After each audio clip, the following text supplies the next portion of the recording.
Hello friends, स्वागत है आपका उत्तराखंड ऑनलाइन एजुकेशन हब में। तो गाइज़, आज हम पढ़ने वाले हैं सामान्य हिंदी में पत्र लेखन के बारे में। ठीक हो गया। आपने अपना सिलेबस अगर देखा होगा तो उसमें पत्र लेखन में आपके सिलेबस में है और इसमें भी प्रतिवेदन, टिप्पण और प्रारूपण, इन तीन चीज़ों के बारे में आज हम जानेंगे। एग्जाम में गाइज इस टॉपिक से आपका मिनिमम 2 मार्क्स का तो क्वेश्चन रहता ही रहता है। ठीक हो गया। तो हिंदी के जो आपके 20 क्वेश्चन हैं, 2 मार्क्स आपके आज यहाँ से कवर अप हो जाएंगे। तो चलते हैं अपनी वीडियो पे गाइज। अगर अभी तक आपने चैनल को सब्सक्राइब नहीं किया है तो आप चैनल को सब्सक्राइब, वीडियो को लाइक और शेयर कर दीजिए। तो स्टार्ट करें अगर पत्र लेखन से, तो देखिए पत्र लेखन क्या होता है। पत्र लेखन के अंतर्गत ये मैंने सिलेबस लिखा हुआ है यहाँ पर, आपका टिप्पण है, प्रारूपण, विज्ञप्ति, सरकारी एवं अर्ध सरकारी पत्र। तो इतना टोटल आपका क्या है, सिलेबस के अंतर्गत रखा गया है। पत्र लेखन की बात करें तो एक संक्षिप्त जानकारी देता हूँ मैं। देखिए, यह लेखन की विशिष्ट विधा एवं कला है। जो लेखन की कला होती है उसी को, उसके अंतर्गत क्या आता है, आपका पत्र लेखन आता है। इससे व्यक्ति के व्यक्तित्व की झलक मिल जाती है। ठीक है। पत्र लेखन कितने टाइप के होते हैं वो सब हम पत्र लेखन की अलग से वीडियो में जाएंगे, उसमें पढ़ेंगे। बट हमें अभी यहाँ से पढ़ना है गाइज। देखिए, स्टार्ट करेंगे हम अपने प्रतिवेदन से। ठीक है। कार्यालयी कामकाज में प्रयुक्त होने वाली पद्धति, जो हमारे जैसे कार्यालय हैं, अगर आप क्या है यूके SSSC में अगर आपकी जॉब लगती है तो वहाँ पर आप क्या होंगे, एक सहायक के तौर पर या एक लिपिक के तौर पर आपकी क्या होगी, एंट्री होगी। तो वहाँ पर क्या होता है, ये पत्र लेखन से संबंधित जो जानकारी होती हैं, जैसे टिप्पण हो गया, प्रतिवेदन क्या होता है, ये सब आनी आपको इम्पोर्टेंट है। इसीलिए यूके SSSC ने इसको अपने सिलेबस में क्या किया है, रखा हुआ है। तो जो कार्यालयी कामकाज होते हैं उसमें 3 टाइप से क्या होता है, वर्क होता है, प्रतिवेदन, टिप्पण और प्रारूपण। ठीक हो गया। अब जो कार्यालयी भाषा होती है इसमें हम एक ही वाक्य में हिंदी, उर्दू, अंग्रेजी भाषा के शब्द का क्या कर सकते हैं, प्रयोग किया जा सकता है। अब समझिए, जो ये 3 पद्धतियां हैं जिस पर कि काम होता है कार्यालयों में, वो होती क्या है। पहला, अगर प्रतिवेदन की बात करें तो प्रतिवेदन क्या होता है, किसी घटना अथवा स्थिति आदि की जांच पड़ताल करके उसका विवरण प्रस्तुत करना। कोई भी घटना है, ठीक हो गया। जैसे अगर हम एग्जाम्पल सिंपल समझे गाइज, क्या हुआ था, अभी स्थायी राजधानी बनाने के लिए क्या हुई थी, समिति बैठाई गई थी, यही हुआ था ना। तो उस समिति ने क्या किया होगा, एक रिपोर्ट बनाई होगी। तो वो जो रिपोर्ट बनी होगी वही हमारा क्या कहलाएगा, प्रतिवेदन। तो वही चीज़ कह रहा है, किसी घटना अथवा स्थिति आदि की जांच पड़ताल के लिए जो समिति बनाई गई है, जो भी रिपोर्ट तैयार की जाती है, उसको क्या कहा जाता है, प्रतिवेदन कहा जाता है। अब बात करें टिप्पण एवं प्रारूपण क्या होता है। टिप्पण एवं प्रारूपण क्या होता है, देखो, कार्यालय का लेखा जोखा रखने की पद्धति क्या होती है, वो टिप्पण और प्रारूपण के अंतर्गत आती है। अब अलग अलग समझते हैं इसे। देखिए, पहले सबसे पहले बात करते हैं प्रतिवेदन क्या होता है। किसी घटना या स्थिति विशेष की क्रमिक जानकारी जो है, क्रमिक रिपोर्ट जो है, वही आपकी क्या कहलाती है, प्रतिवेदन कहलाती है। सिंपल मैंने आपको एग्जाम्पल बता दिया। प्रतिवेदन क्या होगा, ये या तो कोई व्यक्ति तैयार कर सकता है रिपोर्ट, या फिर उस प्रतिवेदन को प्रस्तुत करने के लिए क्या बनाई जा सकती है, समिति बनाई जा सकती है। ठीक हो गया। और जो इस रिपोर्ट को तैयार करेगा, जो ये रिपोर्ट बनाएगा, उसे क्या कहा जाता है, प्रतिवेदक कहा जाता है। तो डायरेक्ट एक क्वेश्चन ये बन सकता है आपका, क्या प्रतिवेदन को तैयार करने वाले को क्या कहते हैं, तो आपका आंसर क्या हो जाएगा, प्रतिवेदक। ठीक है। जनसंचार माध्यमों में एक व्यक्ति को यह दायित्व दिया जाता है। जैसे जनसंचार के माध्यम है तो उसमें जो रिपोर्ट तैयार करता है वो एक के द्वारा बनाई जाती है, जबकि कार्यालयों या समिति के माध्यम से तथ्यों की जांच पड़ताल करके सच्चाई का पता लगाया जाता है। तो इसमें क्या की जाती है, समिति बनाई जाती है। अब जैसे 2 एग्जाम्पल समझते हैं हम। देखिए, कहीं पर क्या हो गया गाइज, सपोज डैट किसी कंपनी में आग लग गई। अब उस आग लगने के पीछे क्या रीजन है, क्या कारण है, ये आपको न्यूज़ रिपोर्टर बताते हैं ना। तो क्या करता है, एक कोई पर्टिकुलर न्यूज़ रिपोर्टर जाता है उस फील्ड पे, वो देखेगा, वो जानेगा कि आग लगने का रीज़न क्या था, कैसे आग लगी, उसके बाद क्या क्या किया गया, ये सब कुछ हो गया। तो इसके लिए केवल एक व्यक्ति की ज़रूरत पड़ी।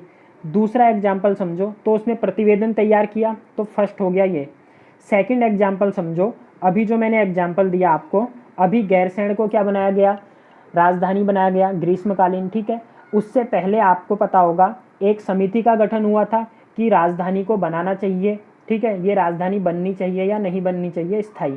तो उन्होंने क्या किया, एक समिति बनाई गई, तो उसमें कुछ लोग रखे गए, उन लोगों ने क्या किया होगा, सभी जिन जिन जगहों का रिपोर्ट तैयार करनी थी, मतलब राजधानी जहाँ बन सकती थी उनकी जगह, उनकी भौगोलिक स्थिति को देखा, उसका सब कुछ देखा होगा, वहाँ पर यातायात के साधन कैसे हैं। उसके बाद जब तथ्य सारे इकट्ठे कर लिए गए तो एक क्या की गई होगी, रिपोर्ट तैयार की गई होगी। वो जो रिपोर्ट हुई उसी को हम क्या बोलते हैं, प्रतिवेदन बोलते हैं। सिंपल सी फॉर्म है, ठीक हो गया। अब देखो, जब प्रतिवेदन हो गया, सब कुछ इकट्ठा हो गया, तो कैसे लिखी जाती है, सबसे पहले सार लिखा जाएगा उसका, ठीक हो गया। ऊपर उसके हेडिंग आ गई, सार का मतलब क्या क्या चीज़ है इसके अंदर, वो सारा आ जाएगा। फिर पूरी चीज़ होने के बाद समिति का सुझाव, पूरे जब तथ्य लिख दिया क्या क्या चीज़ें हैं उसके अंदर, उसके बाद जो समिति बनाई गई है उसका सुझाव क्या है इस मामले पर। उसके बाद क्या आएगा, समिति का निर्णय या अभिमत। तो जो समिति बनाई गई है इस रिपोर्ट पर उसने उसका क्या निर्णय है, जैसे अगर राजधानी की ही बात करें तो राजधानी बननी चाहिए या नहीं बननी चाहिए, समिति का इस पर क्या निर्णय है। उसके बाद क्या होता है, संलग्नक हो जाएंगे। संलग्नक क्यों लगाए जाते हैं, जो भी उस रिपोर्ट में क्या किया गया है, बात कही गई है, उसका प्रूफ देने के लिए, ठीक हो गया ये संलग्नक। और उसके बाद फिर हस्ताक्षर हो जाएंगे। अगर सिंगल बंदा उसको प्रस्तुत कर रहा होगा तो सिंगल हस्ताक्षर होंगे, बट अगर समिति बनाई गई है तो जितने लोगों की समिति है उतने लोगों के उसमें क्या हो जाएंगे, सिग्नेचर हो जाएंगे। तो ये क्या हो गया हमारा प्रतिवेदन, ठीक हो गया। अब देखिए, प्रतिवेदन ज्ञात अज्ञात तथ्यों की जांच, सर्वेक्षण, अन्वेषण, साक्षात्कार तथा विश्लेषण पर आधारित होता है। इंपॉर्टेंट, ये सारी चीज़ें याद रखनी है आपको। ऑप्शन में ये चीज़ें दिखेंगी, क्या क्वेश्चन कैसे बनेगा, प्रतिवेदन निम्न पर आधारित होता है, ज्ञात अज्ञात तथ्यों पर, तथ्यों की जांच पर, सर्वेक्षण पर, अन्वेषण पर, इनमें से सभी, ठीक हो गया। तो ये चीज़ें होती हैं, प्रतिवेदन किस किस पर आपका क्या करता है, निर्भर होता है या आधारित होता है। नेक्स्ट पॉइंट है, कार्यालयों व संस्थानों में अनियमितताओं की जांच प्रतिवेदन के द्वारा ही की जाती है। जैसे कोई भी क्या हो गया, जांच करनी है हमें, कोई घोटाला हो गया किसी डिपार्टमेंट में, तो वहाँ पर क्या होगा, ऐसे ही मुंह से कह के तो उस घोटाले का क्या हो सकता है गाइज, निपटारा या फिर पता नहीं चल सकता है ना। सरकारी काम में क्या होता है, देखो कोई भी आप ना कोई भी मतलब वर्बली नहीं कह सकते हो उसमें, ठीक हो गया, क्योंकि आज हो सकता है वहाँ पर जिस अधिकारी की पोस्टिंग है कल को ना हो, तो उसके लिए क्या हो जाता है, सब कुछ रिटर्न में होता है। तो रिटर्न में होता है तो इसी में प्रतिवेदन तैयार करना हुआ, ठीक हो गया। तो जो भी निपटारे होते हैं, जो भी अनियमितताएं आ जाती हैं, उसके लिए प्रतिवेदन क्या होता है, महत्वपूर्ण होता है किसी भी गवर्नमेंट डिपार्टमेंट में। अब प्रतिवेदन के मुख्य तथ्य क्या होते हैं, मुख्य तत्व क्या है, देखिए यह घटना या स्थिति पर विशेष होता है। जो भी घटना घटित हुई है उस पर क्या होगा, इसको बनाया जाएगा। मनोनीत प्रतिवेदक या गठित समिति की नियुक्ति की जाती है। अब प्रतिवेदन के लिए क्या होगा, कोई भी बंदा जाके दे नहीं सकता, सिंगल या तो पर्टिकुलर किसी पर्सन को नियुक्त किया जाएगा, उससे बोला जाएगा आप इस पर क्या करो, एक प्रतिवेदन या रिपोर्ट तैयार करो, या फिर कोई समिति बनाई जाएगी। प्रमाण तथा तथ्य पर आधारित होता है। जो भी बातें इस रिपोर्ट में कही जाएंगी वो क्या होंगी, प्रामाणिक होंगी और तथ्य पर आधारित होंगी। सुझाव तथा सिफारिशें होंगी, सिफारिशों पर आधारित होता है। निष्पक्ष तथा तटस्थ विवेचना पर आधारित होता है, ठीक हो गया। जो प्रतिवेदन तैयार किया जाएगा वो निष्पक्ष होना चाहिए और तटस्थ विवेचना पर आधारित होना चाहिए। जो इसकी भाषा होनी चाहिए वो कैसी होनी चाहिए, स्पष्ट, सरल, सहज एवं प्रभावी होनी चाहिए। ये गाइज जितने भी आपको पॉइंट लिखे हुए हैं ना, ये पॉइंट में से क्या करेगा, वो कोई एक पॉइंट दे देगा, बोलेगा प्रतिवेदन निम्न में से होना चाहिए। चारों ऑप्शन में से कोई एक ये क्या हो जाएगा, जो सही होगा वो आपको क्या करना होगा, राइट आंसर बताना होगा। तो जितना लिखा हुआ है एग्जैक्ट ये पॉइंट आपको क्या करने, याद करने। और ये जो पॉइंट बनाए गए हैं गाइज, ये मैंने खुद नहीं बनाए हैं, ये आपकी NCERT के हैं, ठीक हो गया। तो NCERT से लिए गए हैं सारे के सारे, तो यहीं से आपका एग्जाम से बाहर ये पॉइंट भी नहीं देगा। अब उसके बाद इतना हो गया प्रतिवेदन। आई थिंक प्रतिवेदन में अब आपको कोई दिक्कत होगी नहीं, ठीक है गाइज। अगर वीडियो पसंद आ रही है तो चैनल को सब्सक्राइब और लाइक कर दीजिए। अब देखिए प्रतिवेदन हो गया। प्रतिवेदन के बाद क्या होती है, दूसरा टाइप जो होती है पद्धति, वो क्या बताई थी मैंने आपको, टिप्पण और अनुवेद क्या बताया था गाइज, टिप्पण बताया था, ठीक है। अब टिप्पण से समझने से पहले समझते हैं फाइल क्या होती है। देखिए फाइल क्या है, किसी एक व्यक्ति अथवा विषय संबंधी कागजात जिस पर रखे जाते हैं उसी को क्या बोला जाता है, फाइल बोला जाता है। अलग अलग डिपार्टमेंट में हर चीज़ की क्या रखी जाती है, अलग अलग फाइल्स रखी जाती है ना। तो किसी या तो व्यक्ति की फाइल हो सकती है या किसी विषय पर आधारित हो सकती है। जो दस्तावेज होते हैं उन्हीं को क्या बोला जाता है, फाइल कहा जाता है। अब फाइल के अंतर्गत क्या होती हैं, दो चीज़ें होती है, याद रखिएगा। फाइल के अंदर क्या होंगी, दो चीज़ें, एक होता है टिप्पण भाग और दूसरा क्या होता है, पत्राचार भाग होता है।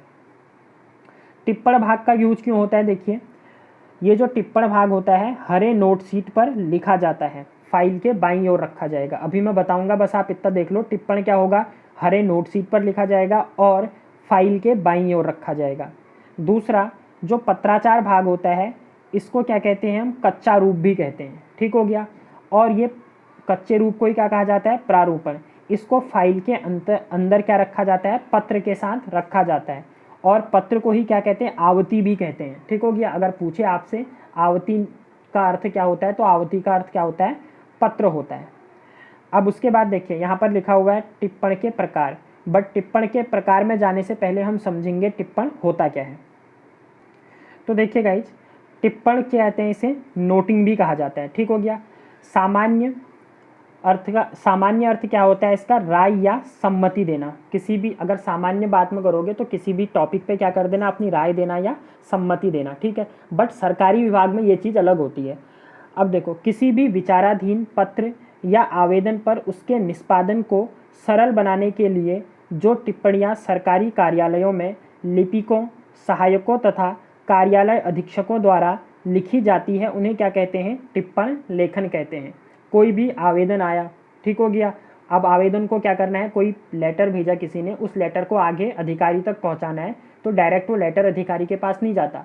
उसके साथ क्या की जाती है, जो भी लिपिक होते हैं या सहायक होते हैं, वो एक टिप्पण लिख के भेजते हैं कि इस पत्र में क्या लिखा गया है, ठीक हो गया। एक संक्षिप्त फॉर्म उस पत्र का, क्योंकि अधिकारी के पास इतना टाइम नहीं है ना कि वह पूरा लेटर पढ़े उसके बाद उसे समझे, क्योंकि लेटर की हर कोई का क्या होगा, अलग अलग लेटर होगा, उसकी लैंग्वेज अलग होगी। तो अधिकारी, तो जो हमारे सहायक होते हैं, लिपिक होते हैं, वो उस पूरे पत्र को पढ़कर उसका एक संक्षिप्त क्या बना लेते हैं, सार बना लेते हैं।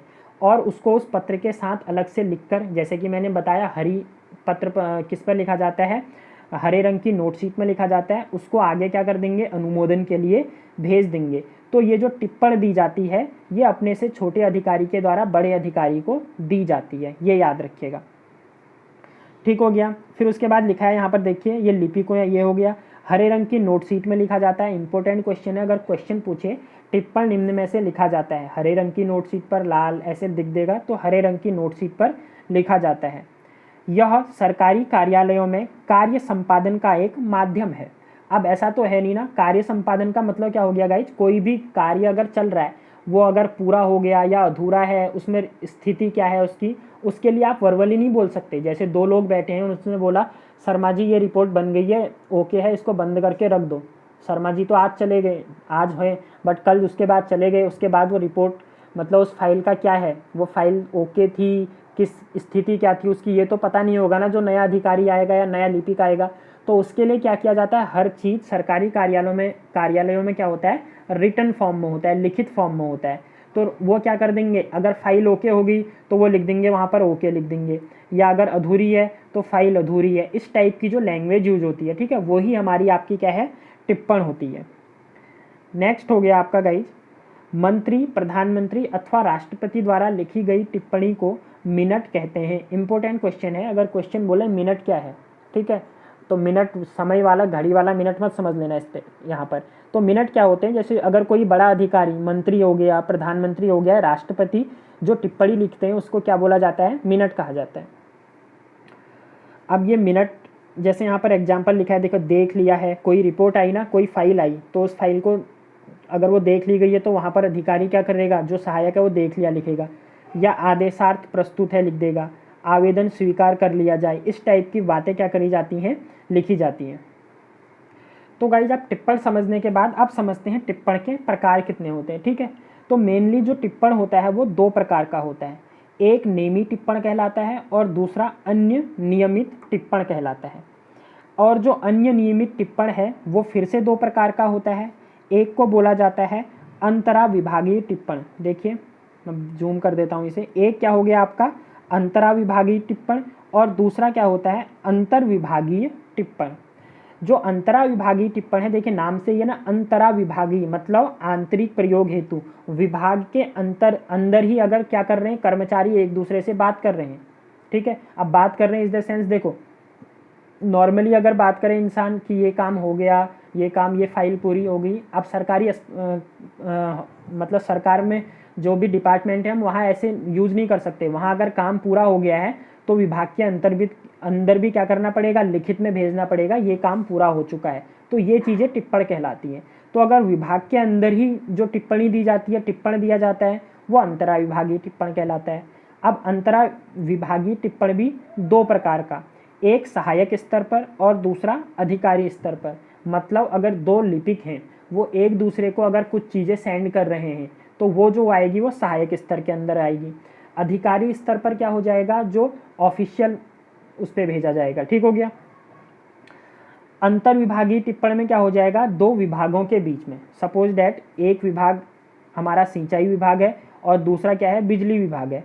सिंचाई विभाग को बिजली विभाग की कोई क्या करनी है, रिपोर्ट देनी है, उसे कोई क्या करना है, फाइल सेंड करनी है। तो उस फाइल में वो जो टिप्पण लिखेगा वो किसके अंतर्गत आएगा, अंतर विभागीय टिप्पण के अंतर्गत आ जाएगा।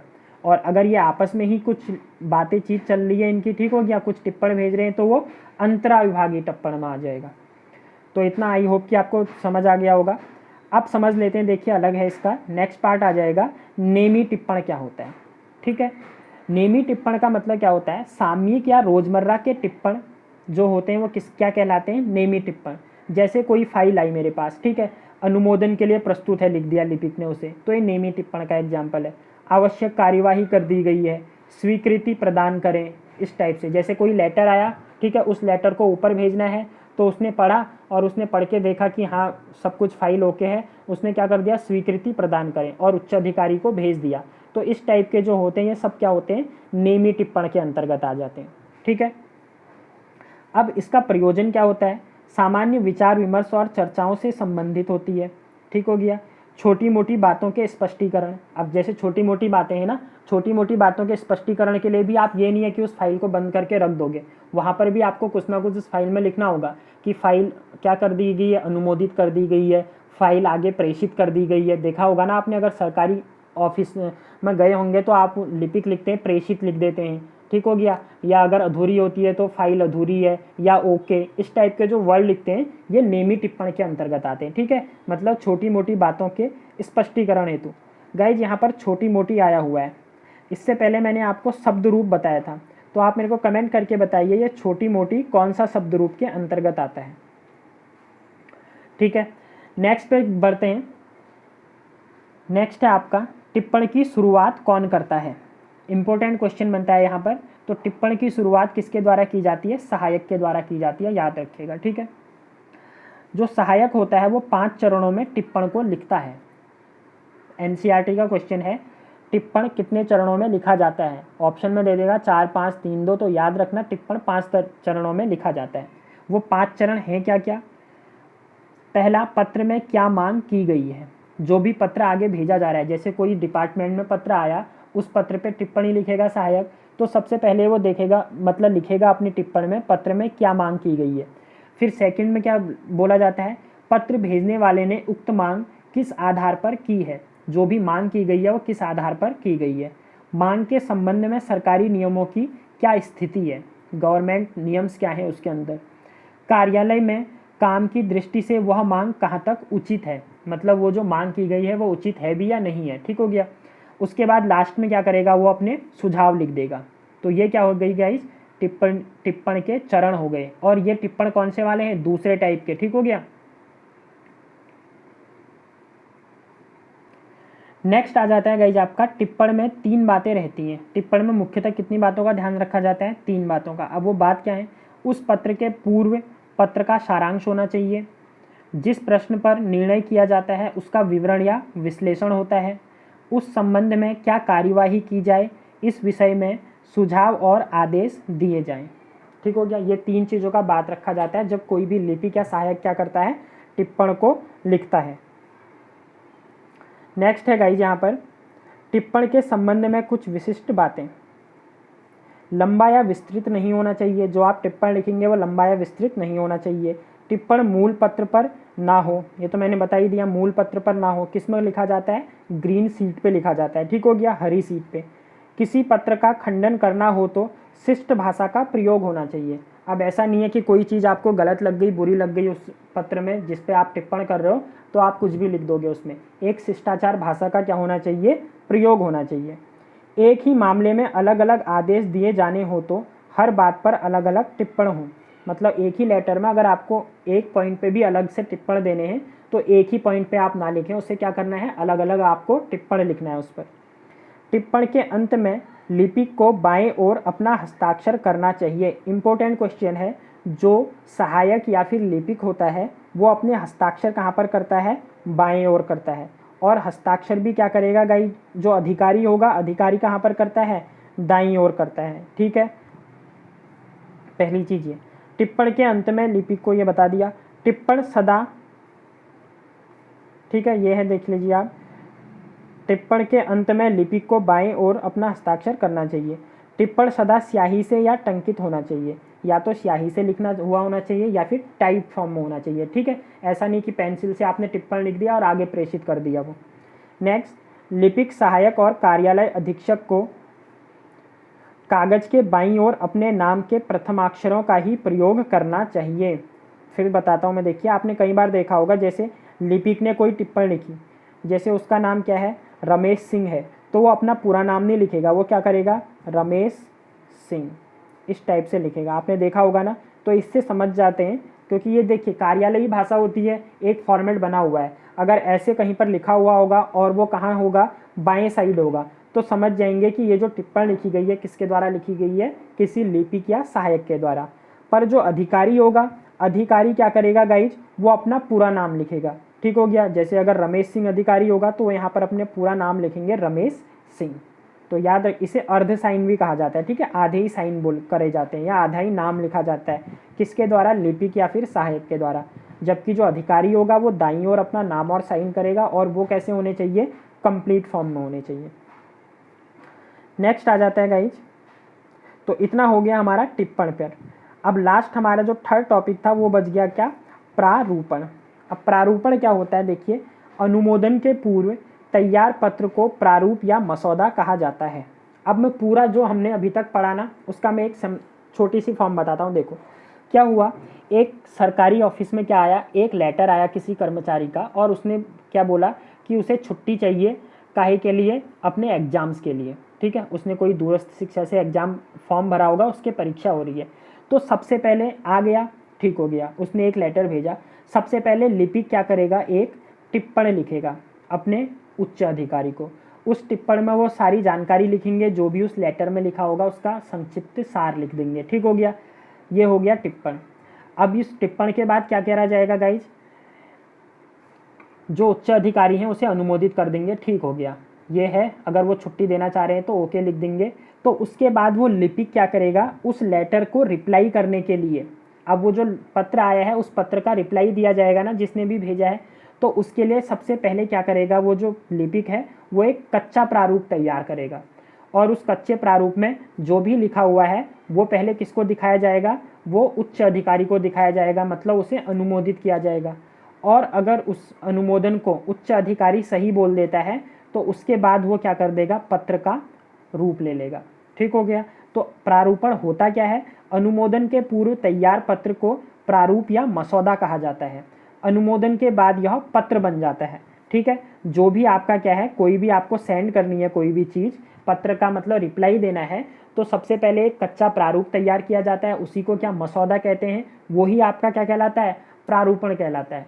और जैसे ही ये मसौदा आपका क्या हो जाएगा गाइज, अनुमोदित हो जाएगा, उच्च अधिकारी उसे अनुमोदन दे देगा, तो फिर वो क्या कहलाएगा, एक पत्र कहलाएगा। और फिर उसको क्या कर दिया जाएगा, जिसने भी पत्र भेजा था उसको वापस रिप्लाई कर दिया जाएगा। तो ये था गाइज हमारा क्या, प्रारूपण। तो तीनों टॉपिक आई होप कि आपको समझ आ गए होंगे गाइज। ठीक है, अगर वीडियो आपको पसंद आ रही है तो वीडियो को प्लीज़ लाइक और शेयर कर दीजिए। साथ में आप हमारे व्हाट्सएप ग्रुप से ऐड हो सकते हैं। नंबर है गाइज 8218642689। बॉयज़ एंड गर्ल्स के अलग अलग ग्रुप्स हैं व्हाट्सएप पे। आप यहाँ पे मैसेज करके कोई भी आपको इन्फॉर्मेशन चाहिए, ठीक है, कोई भी नोट्स के रिलेटेड, सिलेबस के रिलेटेड कैसे आपको स्टडी करनी है, तो आप यहाँ पे आप हमसे क्या कर सकते हैं, पूछ सकते हैं। तो वीडियो को लाइक और शेयर कर दीजिए। मिलते हैं न्यू वीडियो के साथ, तब तक के लिए bye, thanks, have a good day.